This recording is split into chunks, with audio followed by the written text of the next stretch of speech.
Well, it's certainly been an interesting yet confounding couple of months into the Trump presidency. First, failing to repeal Obamacare. Second, removing Steve Bannon from the National Security Council.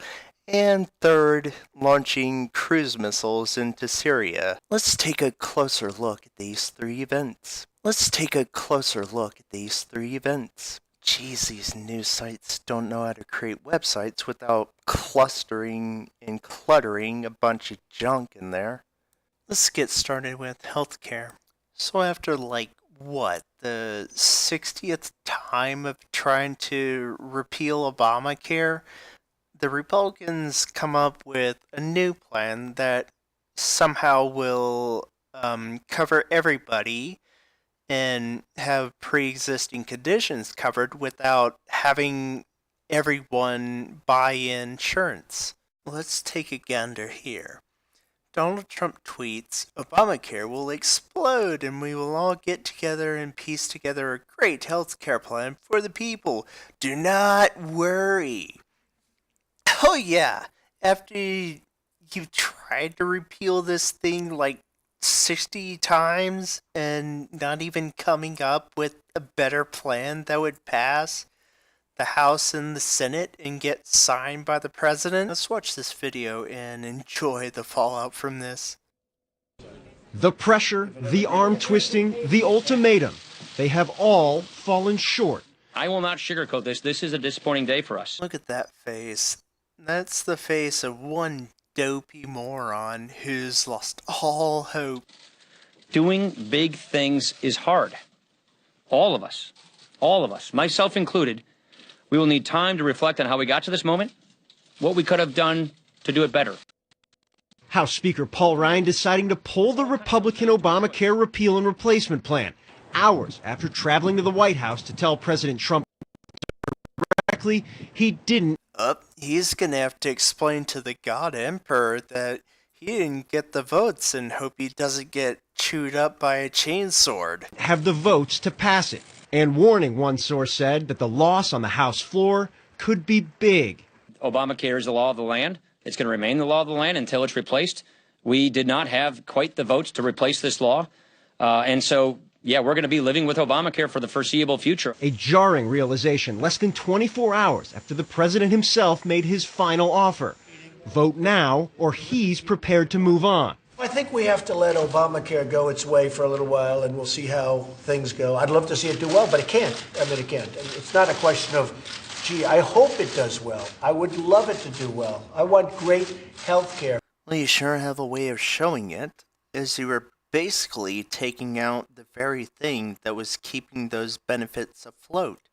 The reason why they put an individual mandate in there is so that they could have those benefits of having people on insurance plans without any pre-existing condition clause. You really can't have that sort of prohibition against pre-existing condition clauses unless you have everybody buy insurance.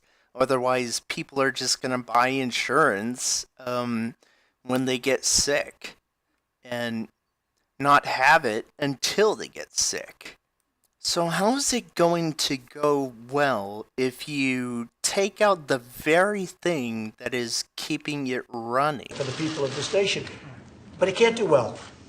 It's imploding and soon will explode. Well, I'll be. Stretch Pelosi finally gets something right.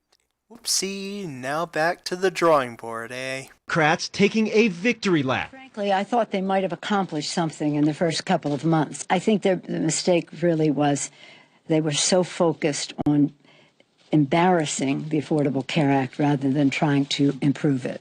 The healthcare setback, a stunning turn of events from the cautious optimism of the morning. How you feeling this morning? Feel great. Yep. Do you guys think you're going to get the votes? Yeah, we'll get it done today. And even a few hours after that. For CNN, I wondered, how are things going? What are you hearing from your members right now? Going great. We'll just continue talking to members, getting ready as we move forward. Are you still Always confident. But sources tell CNN the votes simply never materialized, and it became clear leaders were actually losing votes based on the compromise designed to bring conservatives aboard. Nevertheless, the vote was pretty close on this. Around 10 to 15 votes were needed to pass this bill, but they were lacking. Next up is Trump removes Steve Bannon from the National Security Council. It appears Bannon was on the National Security Council's Principals Committee. To be honest, I've never heard of the Principals Committee until now, but it is a subgroup created by George Herbert Walker Bush. To sum it up, the Principals Committee is basically the council minus the president and vice president.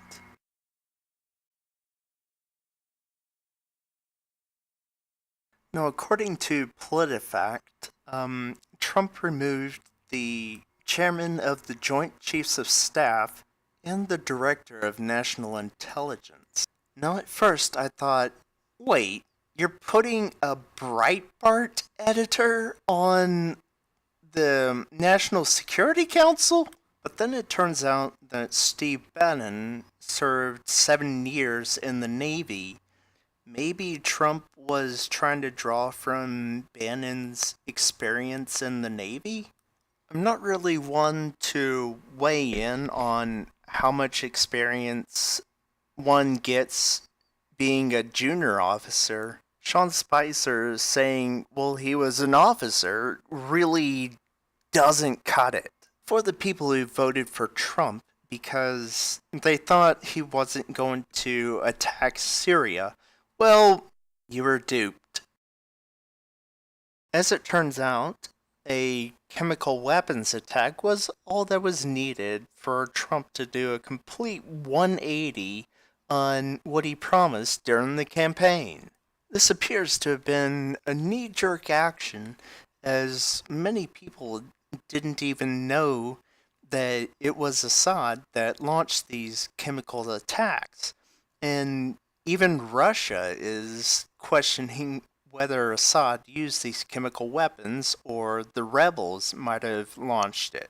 What's funny about this is Eric Trump says that his sister Ivanka influenced President Trump's decision to send cruise missiles into Syria.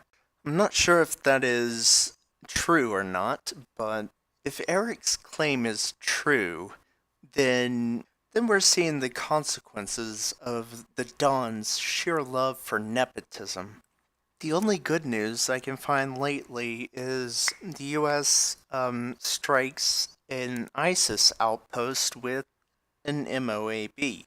While the bomb is typically nicknamed Mother of All Bombs,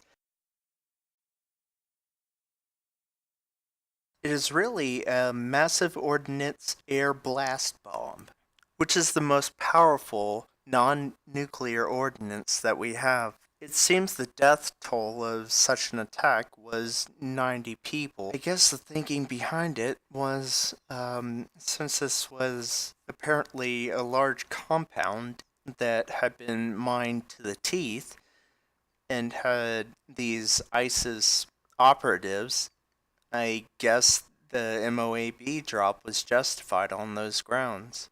So to sum up, it seems we're dealing with a Congress that can't even get a repeal effort passed, appointing a former Breitbart editor that hasn't been in the Navy in 40 years to the National Security Council post, doing a complete 180 on his promise not to attack Syria, appointments based on nepotism, appointing a walking gaffe machine that puts Joe Biden to shame as his press secretary, and many more instances of Donald Trump reversing his position from the ones he held on the campaign trail. This is gonna be fun. Hail Trump! Hail our people! Hail victory! Heil Failure, boys.